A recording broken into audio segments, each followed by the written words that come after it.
I think one of the great challenges in memory research and in brain science more generally is to understand which regions of the brain are involved in or participate in the storage of memory. Now, this is not a new issue. There's a long history of research on this topic. Perhaps the most famous episode in this history comes from the studies of Carl Lashley. He tried to determine which brain regions were involved by removing different portions of the brain, hoping to find out just where in the brain memory was stored, or where in the brain the lasting traces of experience, which he called the engram, were located. Carl Lashley's experiments in the 1920s were performed on laboratory rats. First, the rats were trained to remember the route through a tricky maze into a courtyard where a bowl of food awaited them. Then, Lashley surgically removed a section of their brains and retested them through the maze. He found that performance on the maze deteriorated as a function of how much brain damage was produced.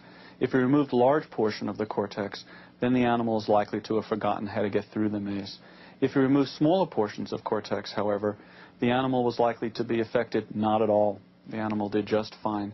And it didn't matter which portion of cortex he removed. The animal's performance seemed unharmed.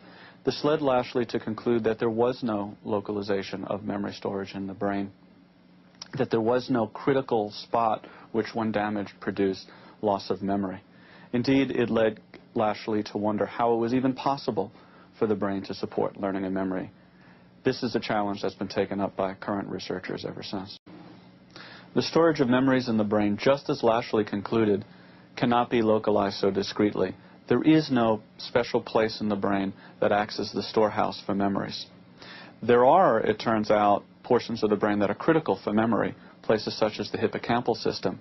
But on current accounts, memory storage seems to be distributed across the cortex wherever the processing of information occurs, so that different aspects or elements of an event are stored in a distributed fashion across the different regions of the cortex responsible for those different aspects of processing.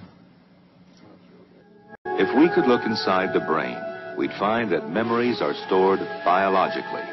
They're wired into the brain's basic circuitry, its nerve cells. A smile, an urge, a whisper. In all of these, an electrical current in a neuron stimulates the release of chemicals.